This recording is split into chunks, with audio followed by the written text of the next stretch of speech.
This is Python7B introducing while loops. In 7A, we talked about how to collect user input and use it in your program. In 7B, we will be learning about while loops. We've learned about the for loop already. The for loop takes a collection of items and executes a block of code once for each item in the collection. In contrast, the while loop runs as long as or while a certain condition is true. Let me say that again. The while loop runs as long as or while a certain condition is true. Let's take a look at that in action. You can use a while loop to count up through a series of numbers. For example, the following while loop counts from 1 to 5. In the first line, we start counting from 1 by setting the value of current number to 1. The while loop is then set to keep running as long as the value of current number is less than or equal to 5. The code inside the loop prints the value of current number and then adds 1 to that value with current number plus equals 1. I believe this is the second time we are seeing the plus equals operator. This is shorthand for current number equals current number plus 1. Python repeats the loop as long as the condition current number less than or equal to 5 is true. Because 1 is less than 5, Python prints 1 and then adds 1, making the current number 2. Because 2 is less than 5, Python prints 2 and adds 1 again, making the current number 3, and so on. Once the value of current number is greater than 5, the loop stops running and the program ends.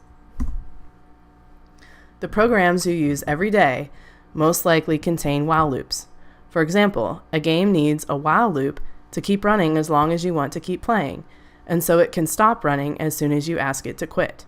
Programs wouldn't be fun to use if they stopped running before we told them to, or kept running even after we wanted to quit, so while loops are quite useful.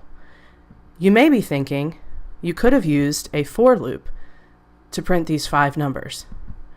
Range, 0 to 5, created your loop, for number in range, and so on.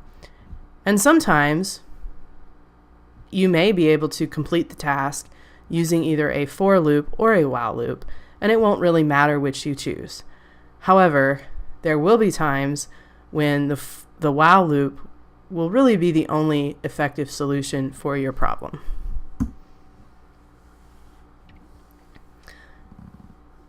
We can make the parrot program you see here run as long as the user wants by putting most of the program inside a while loop.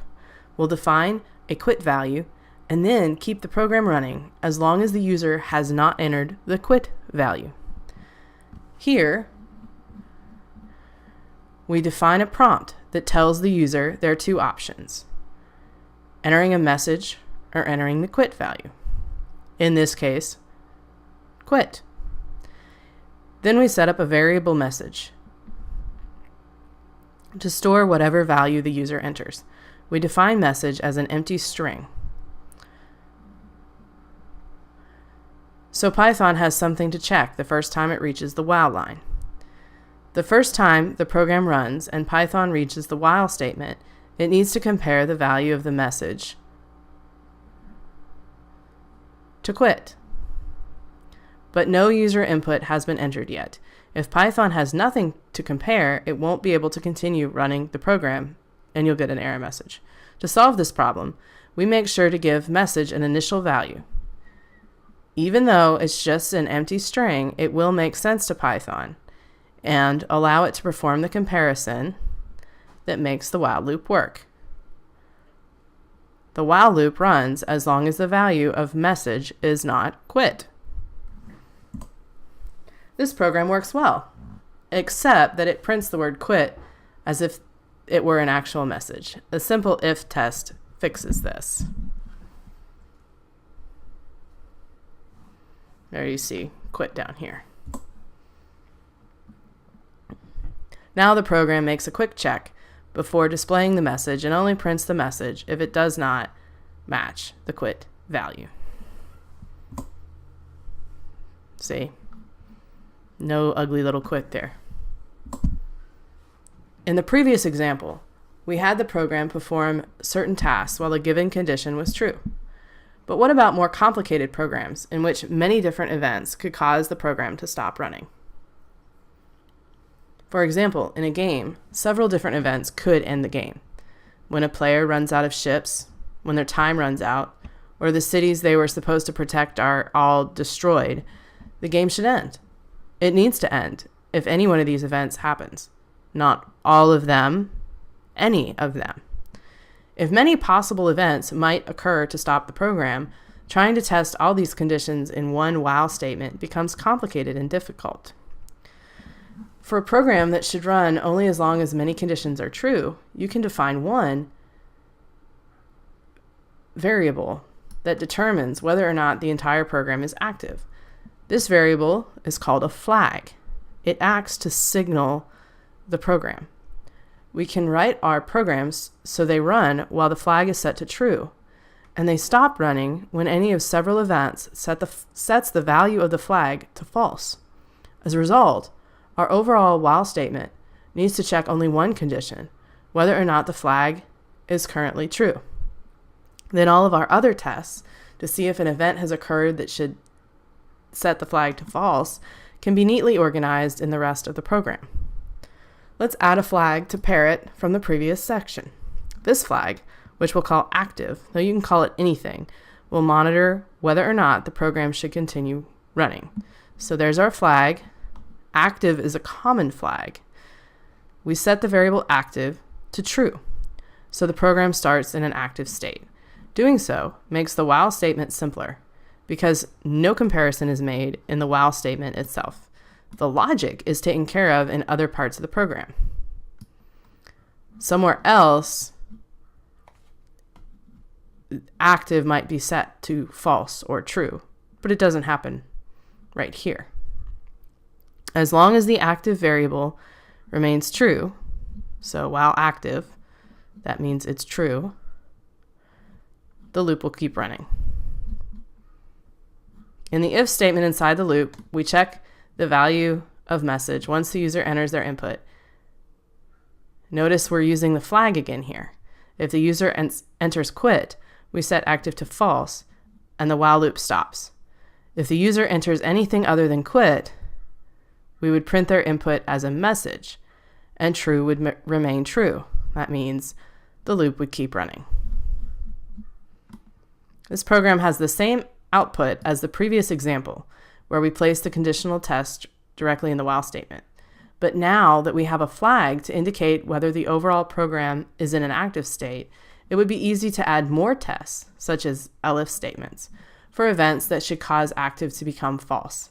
This is useful in complicated programs, like games, in which there are many events that would each make the program stop running.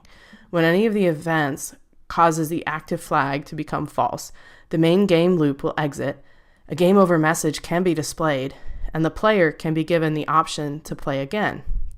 It's really important in such games that you carefully activate the end of the game or the restart of the game. If you've ever been playing a game where you ran out of ships or you hit the boogeyman or whatever, and you knew it should restart for you, but it didn't, probably had some kind of problem with the flag somehow not being activated. To exit a while loop immediately without running any remaining code in the loop, regardless of the results of any conditional test, use a break statement. The break statement directs the flow of your program. You can use it to control which lines of code are executed and which aren't, so the program only executes code that you want it to when you want it to. For example, consider a program that asks the user about places they've visited. We can stop the while loop in the program by calling break as soon as the user enters the quit value. Right here. A loop that starts with while true will run forever unless it reaches a break statement. The loop in this program continues asking the user to enter the names of cities they've been to until they enter quit. When they enter quit, the break statement runs, causing Python to exit the loop.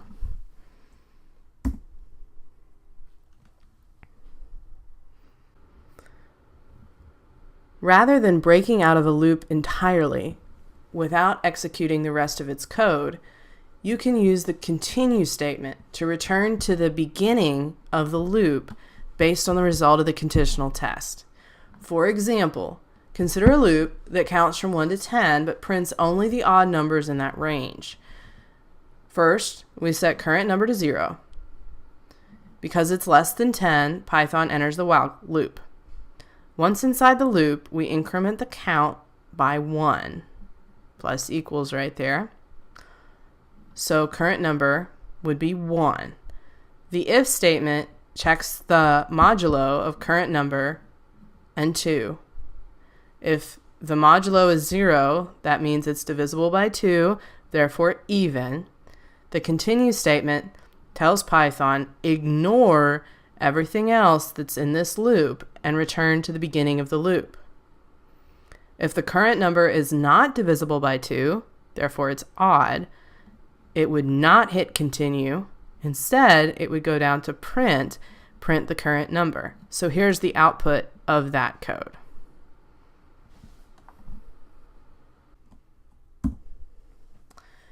Every while loop needs a way to stop running so it won't continue to run forever. For example, this counting loop should count from 1 to 5. But if you accidentally omit the line x plus equals 1, as shown in the lower section of code, the loop will run forever. The value of x will start at 1, but it will always be less than 5. So this will always be true, and the loop will run forever, printing a series of 1s like this. Every programmer accidentally writes an infinite loop from time to time, especially when a program's loop has subtle exit conditions. If your program gets stuck in an infinite loop, press Ctrl+C or just close the terminal window displaying your program's output. You may have experienced infinite loops. Sometimes we say the program is hung or it's stuck. And whatever is going on may be that somehow in the sequence of events that you navigated through the program, you never initiated the end of a loop, and so it's just running and running and running and running, and it cannot get to the condition that causes it to stop. To avoid writing infinite loops, test every while loop with every variable you can think of and make sure the loop stops when you expect it to. If you want your program to end when the user enters a certain input value, run the program and enter that value. If the program doesn't end, scrutinize the way your program handles the value that should cause the loop to exit. Make sure at least one part of the program can make the loop's condition false or cause it to reach a break statement. Make sure it's clear to your user how they should end your program, or they will be frustrated because your program will be stuck. Here are your assignments for 7A. No, I'm sorry. This was 7. No, this is 7B. Here are your assignments for 7B. 7.4, 7.5, 7.6, and don't miss 7.7 down there. Happy coding!